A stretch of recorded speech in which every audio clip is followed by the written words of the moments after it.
بسم اللہ الرحمن الرحیم۔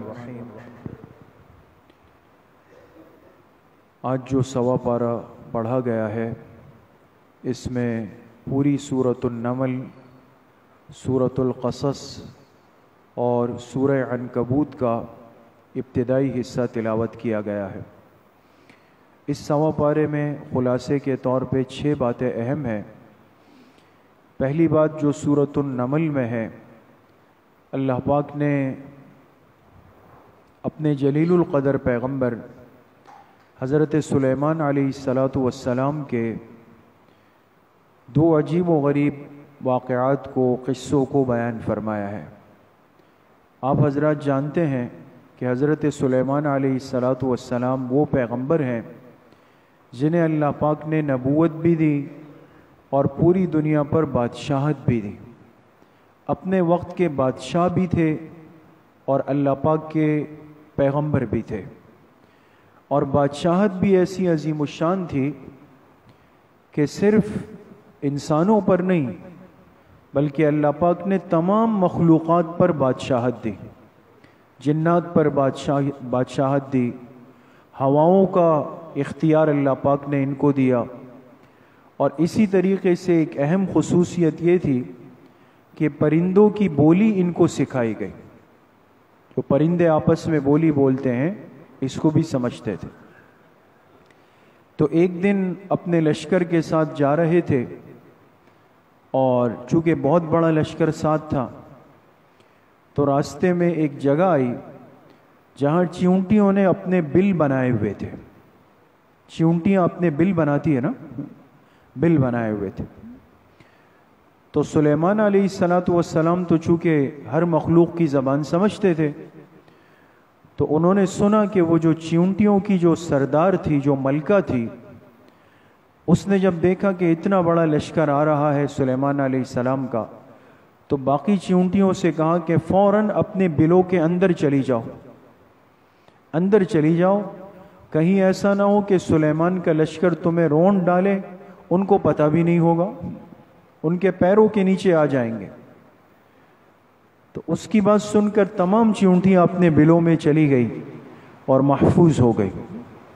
سلیمان علیہ السلام تو سمجھ گئے، آواز بھی سن لی، سمجھ میں بھی آ گئی، تو مسکرائے۔ فتبسم ضاحکا من قولها، چیونٹی کی بات کو سن کر سمجھ کر مسکرائے، اور اللہ پاک کا شکر ادا کیا کہ اللہ آپ نے مجھے اتنی عظیم نعمت دی ہے کہ میں ساری مخلوقات کی زبان کو سمجھ لیتا ہوں۔ اب اس واقعے میں جو اصل نکتے کی اور عبرت کی بات ہے میرے اور آپ کے لیے، وہ یہ ہے کہ آپ اندازہ لگائیں کہ اللہ پاک نے اس چیونٹی کا تذکرہ قرآن کریم میں فرمایا ہے، بلکہ سورت کا نام ہی سورۃ النمل ہے۔ نمل کہتے ہی چیونٹی کو ہے۔ تو سوال بنتا ہے کہ بھئی ایک چیونٹی اتنی باکمال ہو گئی کہ اس کا تذکرہ، اس کے نام پہ پوری سورت آئی۔ وجہ مفسرین نے یہ لکھی کہ اللہ پاک کو اس چیونٹی کا یہ عمل بہت پسند آیا کہ اس نے اپنی پوری قوم کی اجتماعی فکر کی۔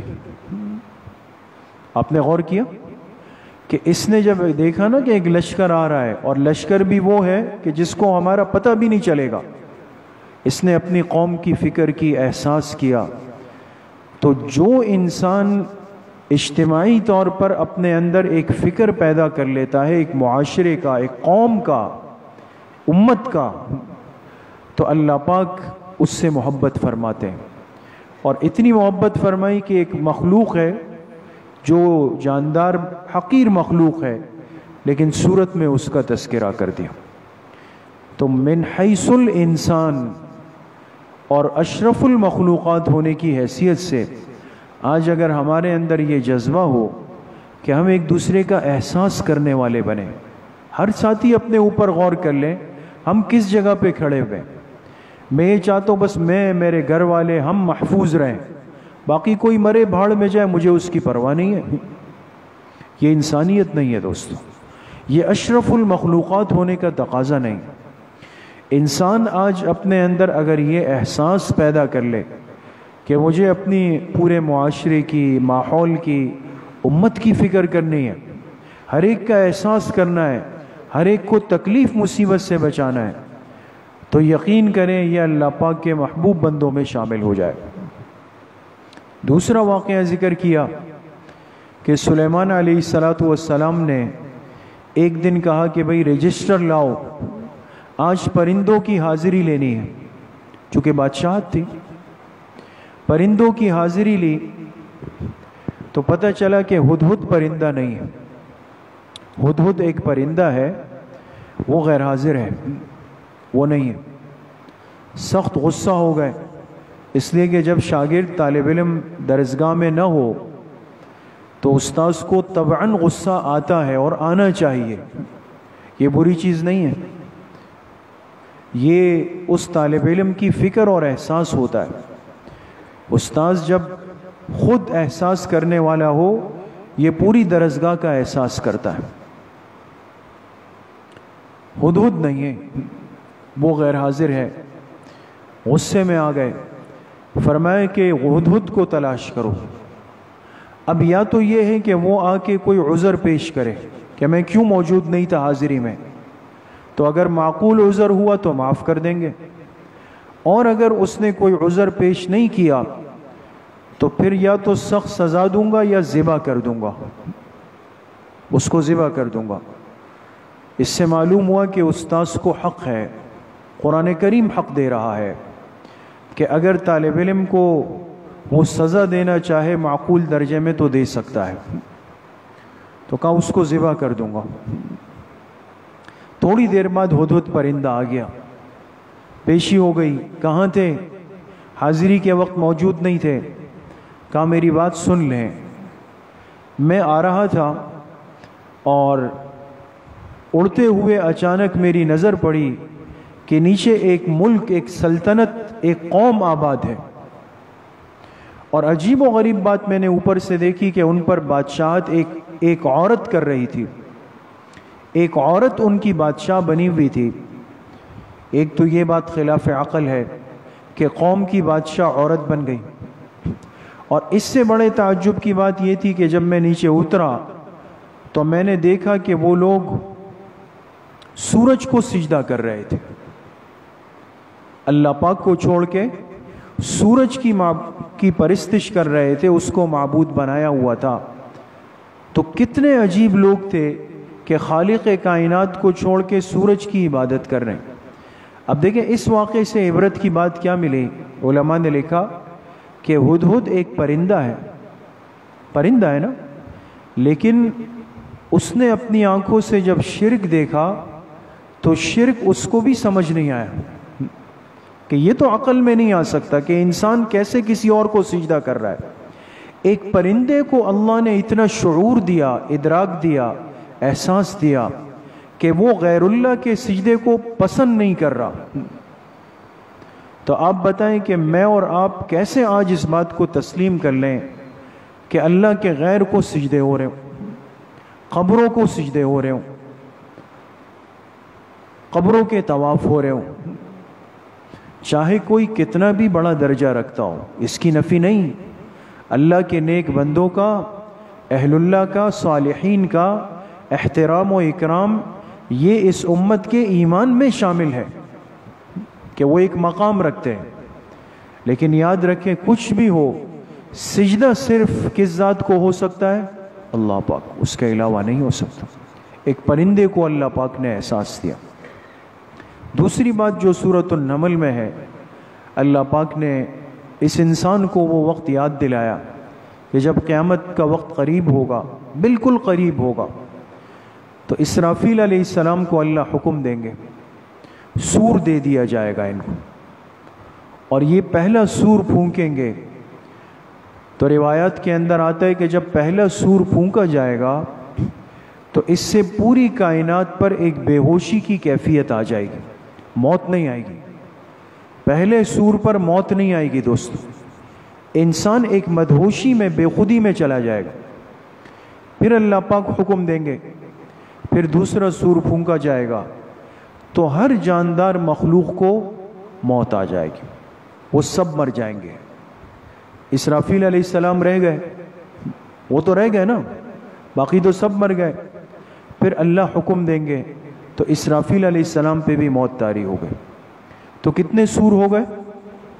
2. ابھی تو 2 ہوئے نا، 2 ہو گئے. پھر اللہ پاک اسرافیل علیہ السلام کو زندہ فرمائیں گے، پھر سور دیا جائے گا، یہ تیسرا سور پھونکیں گے. جب سور پھونکا جائے گا تو پوری جاندار جتنی مخلوقات ہے وہ سب کے سب جس حالت میں، جس کیفیت میں جہاں بھی ہوں گے، ان کے جسم بنیں گے، سب زندہ ہو کر اللہ پاک کے سامنے پیش ہو جائیں گے.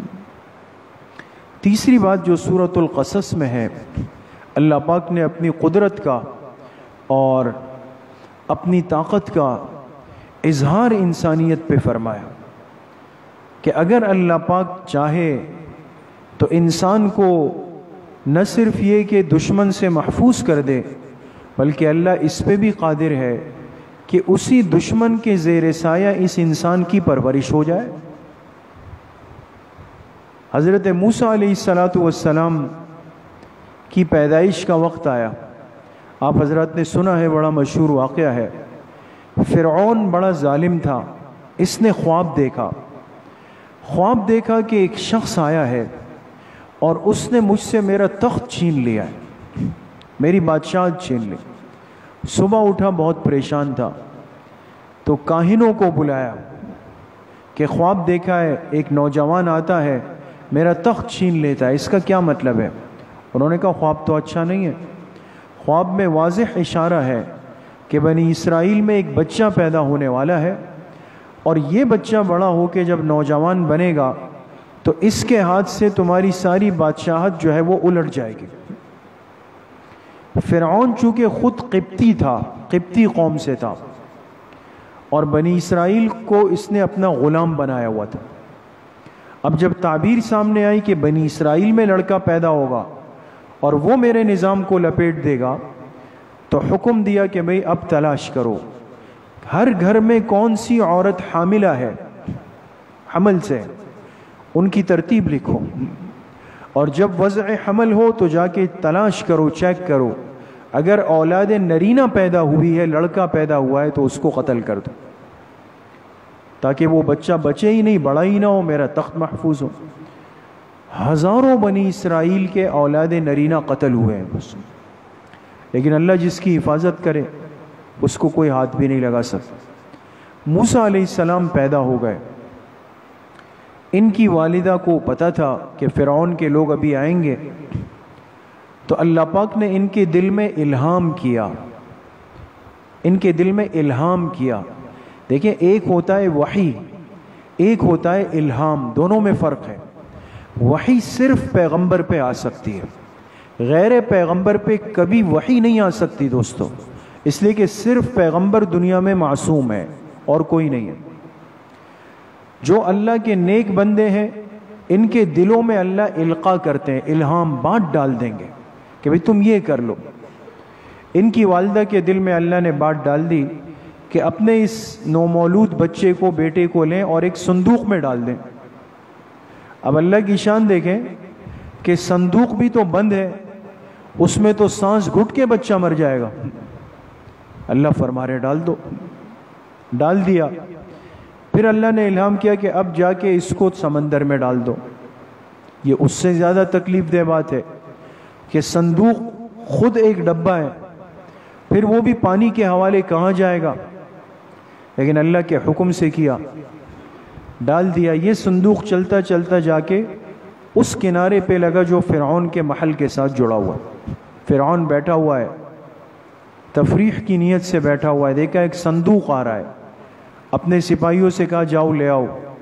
جب لایا، کھولا، وہ اتنا خوبصورت بچہ، حسین و جمیل، چونکہ یہ لاولد تھا، اس کی اولاد نہیں تھی، تو اس کی بیوی نے جب دیکھا، حضرت آسیہ نے، ایسا خوبصورت بچہ ہے، تو فرعون سے کہا کہ ہم اس کو رکھ کیوں نہیں لیں اپنے پاس، ہماری تو اولاد نہیں ہے، تو یہ ہماری آنکھوں کی ٹھنڈک بنے گی، اس سے اپنے آپ کو بہلائیں گے.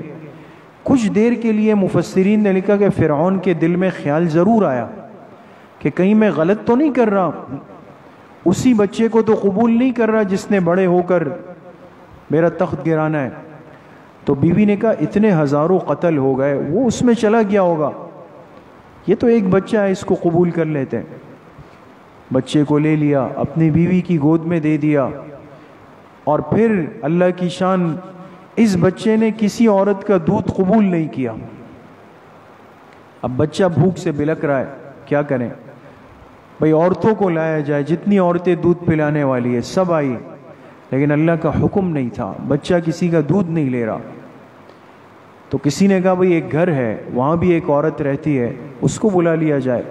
یہ حضرت موسیٰ علیہ السلام کی اپنی والدہ ہے۔ اللہ کہاں کا نظام کہاں جوڑ رہے ہیں ہم دیکھ۔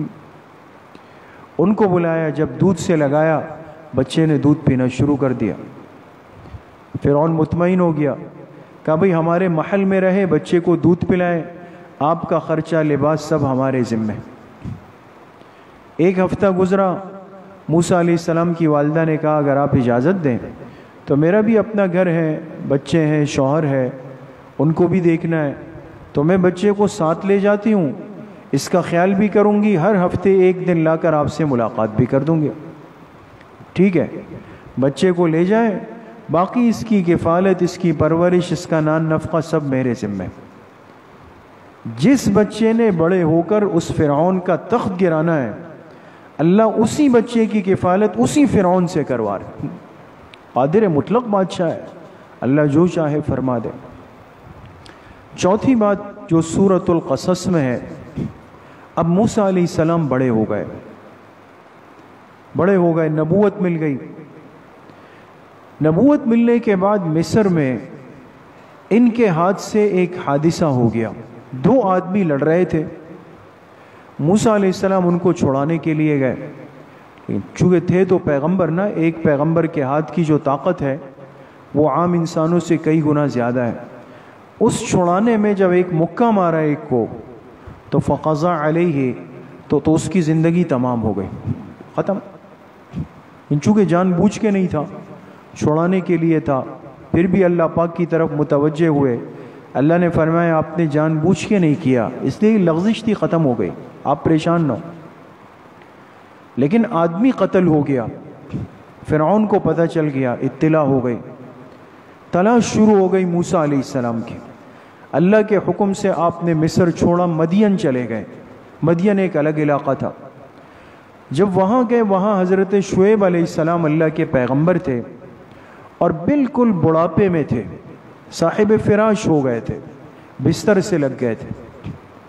ان سے ملاقات ہو گئی، انہوں نے پورے واقعات سنے، حال احوال، تو ظاہر سی بات ہے خود پیغمبر تھے، سمجھ گئے کہ یہ بھی اللہ کے پیغمبر ہیں، تو ان سے کہا آپ پریشان نہ ہو، آپ محفوظ جگہ پہ آ گئے ہیں، آپ میرے ساتھ رہیں۔ کچھ دن بعد ان کو احساس ہوا کہ نوجوان تو بہت نیک ہے، صالح ہے۔ دو بیٹیاں تھی شعیب علیہ السلام، تو ان کو بلایا اور کہا کہ میں چاہتا ہوں کہ بڑی بیٹی کا نکاح آپ سے کر دوں، لیکن شرط یہ کہ آپ نے 8 سال میری بکریاں چرانی ہیں، 8 سال، اور باقی 2 سال آپ کے اختیاری ہیں، آپ چاہیں تو 10 سال چرائیں، لیکن 8 سال تو ضروری ہے۔ یہ حق مہر تھا جو اس وقت بن سکتا تھا۔ موسیٰ علیہ السلام راضی ہو گئے، 10 سال شعیب علیہ السلام کی خدمت کی، ان کی بکریاں چرائی، ان کا خیال رکھا۔ 10 سال جب پورے ہو گئے، اپنی بچی کا نکاح کرا دیا۔ نکاح ہو گیا، تھوڑا وقت گزرا، اب اللہ کا حکم آیا کہ واپس مصر آ جائیں۔ اب اپنی بیوی کو، اہلیہ کو لے کر موسیٰ علیہ السلام مدین سے مصر کے لیے نکل گئے، اور ان کی بیوی حمل سے تھی۔ راستے میں چلتے چلتے رات کو راستہ بھٹک گئے، سخت سردی ہے، بیوی کی تکلیف الگ ہے، راستہ بھول گئے وہ الگ ہے، کیا کرے؟ جنگل میں کھڑے ہوئے، دور نظر آیا ایک جگہ پہ آگ جل رہی ہے۔ اس زمانے میں جب آگ جلتی نظر آتی تو یہ دلیل ہوتی کہ کوئی وہاں بیٹھا ہوا ہے۔ تو موسیٰ علیہ السلام نے بیوی سے کہا، اہلیہ سے، کہ آپ تشریف رکھیں، چونکہ تکلیف سے تھی بہت زیادہ، بچے کی حمل کی تکلیف تھی۔ کہا آپ بیٹھیں، میں جاتا ہوں اور وہاں دیکھتا ہوں روشنی ہے، آگ ہے، ایک تو آگ کی کوئی چنگاری اپنے ساتھ لے آؤں گا تاکہ گرمائش مل جائے ہمیں بھی، اور دوسرا کوئی ہوگا تو اس سے راستہ بھی پوچھ لوں گا۔ خود سردی میں گئے وہاں تک، تو جب وہاں گئے تو آگ نہیں تھی، وہ تو اللہ پاک کا ایک امر تھا، اللہ کا حکم تھا، اللہ ان کو بلانا چاہتے تھے۔ تو آواز آئی، اللہ پاک نے ہم کلامی کی ان سے کہ اے موسیٰ میں آپ کا رب ہوں، میں آپ سے بات چیت کر رہا ہوں۔ موسیٰ علیہ السلام نے بات چیت فرمائی، اور اسی جگہ اللہ پاک نے ان کو نبوت سے سرفراز فرمایا۔ موسیٰ علیہ السلام کو نبوت مل گئی۔ اس لیے علامہ اقبال کا بڑا مشہور شعر ہے نا، خدا کی دین کا موسیٰ سے پوچھئے احوال۔ خدا کی دین کا، دین کہتے ہیں عطا کو، یعنی اللہ جب نوازنے پر آتے ہیں نا تو کبھی عجیب طریقے سے نواز دیتے ہیں۔ خدا کی دین کا موسیٰ سے پوچھئے احوال، کہ آگ لینے کو جائے پیمبری مل جائے۔ گئے تھے آگ لینے، اللہ پاک نے نبوت دے دی۔ تو علماء نے اس سے نکتہ نکالا کہ اللہ پاک نے اتنی بڑی شان، اتنا بڑا مقام کیسے دیا؟ اس لیے کہ اپنی اہلیہ کی، اپنی بیوی کی تکلیف کا احساس کیا، ان کی خدمت کے لیے گئے، اللہ پاک نے اس خدمت پہ اتنا بڑا مقام دے دیا۔ اس لیے مشہور ایک مقولہ ہے نا کہ بھئی انسان اگر عبادت کرے تو عبادت سے تو جنت ملتی ہے اور خدمت سے خدا ملتا ہے۔ تو خدمت خلق کا جذبہ انسان میں ہونا چاہیے۔ پانچویں بات جو سورۃ القصص میں ہے، ایک سرمایہ دار، ایک مالدار کا تذکرہ ہے، قارون کا، جو اس دنیا کا سب سے بڑا مالدار گزرا۔ اتنے خزانے تھے کہ جس کی چابیاں باقاعدہ ایک جماعت لے کر گھومتی تھی۔ چابیاں، اس کے لیے آدمی مقرر تھے، وہ اس کی چابیاں لے کر ساتھ چلتے تھے۔ اور جب یہ نکلتا تھا بڑے لاؤ لشکر کے ساتھ، تو جو کمزور قسم کے لوگ تھے وہ کہتے تھے ہائے قارون کے پاس کتنا مال ہے، ہم بھی اس جیسے ہو جائیں۔ لیکن جو نیک لوگ تھے، اللہ والے تھے، وہ کہتے تھے نہیں، ایسے نہیں کہو، اس کے پاس مال تو ہے لیکن یہ ظالم ہے، یہ دنیا پرست ہے، یہ اپنے مال کا حق ادا نہیں کرتا، لوگوں پہ ظلم کرتا ہے۔ بہرحال اس پر اللہ کی پکڑ آئی قارون پر، اور اللہ نے زمین کو حکم دیا کہ قارون کو اپنے اندر دھسا دو۔ قارون کے سارے خزانے زمین میں دھس گئے، اور یہ زمین میں دھستا چلا گیا۔ تو جو لوگ اس کو دیکھ کر رش کرتے تھے، انہوں نے جب اس کا انجام دیکھا تو کہا اللہ تیرا شکر ہے کہ آپ نے ہمیں اس جیسا نہیں بنایا، ورنہ تو آج ہم بھی اس کے ساتھ زمین میں دھس جاتے۔ چھٹی اور آخری بات سورۃ العنکبوت میں اللہ پاک نے ایک مثال دے کر، ایک مخلوق کی مثال دے کر سمجھایا کہ جو اللہ کو چھوڑ کر دوسرے سہارے دنیا میں ڈھونڈتا ہے، اللہ کا در ہے، اللہ کی ذات ہے، اس کو چھوڑ دیا، دوسرے کے دروازے پہ جا کے وہاں مانگ رہا ہے۔ جیسے آج کل ہمارے عقیدے کمزور ہیں، تو لوگ بجائے اس کے کہ مصیبت میں، تکلیف میں اللہ کی طرف رجوع کرے، اللہ کے غیر کی طرف بھاگتے ہیں۔ تو اللہ پاک نے فرمایا جو اللہ کو چھوڑ کر دوسرے کی طرف جاتا ہے تو ان کی مثال ایسی ہے جیسے مکڑی کا جالا ہے۔ عنکبوت عربی کا لفظ ہے، یہ کہتے ہیں مکڑی کو، مکڑی جانتے ہیں نا، جو دیواروں پہ اپنا جالا بنا لیتی ہے، تن لیتی ہے، وہ کتنا کمزور ہوتا ہے دوستو۔ جالا بن جاتا ہے، کہتے ہیں بھئی آج گھر کی صفائی ہو رہی ہے، ایک جھاڑو آیا اور سب ختم۔ تو جس گھر کی کمزوری کی حالت یہ ہے کہ ایک جھاڑو کی تاب نہیں لا سکے، اللہ پاک نے فرمایا میرا در چھوڑ کے دوسرے کے در پر جانے والا ایسا ہے جیسے وہ مکڑی کے جالے کا سہارا لے رہا ہے، اتنا کمزور سہارا لے رہا ہے، تو اس کو کیا فائدہ پہنچائے گا۔ اس لیے ہر حال میں، ہر کیفیت میں، ہر صورت میں ایک مسلمان کو اللہ سے تعلق جوڑنا چاہیے، اللہ کی طرف رجوع کرنا چاہیے۔ اللہ پاک مجھے بھی آپ سب کو صحیح عمل کی توفیق نصیب فرمائے۔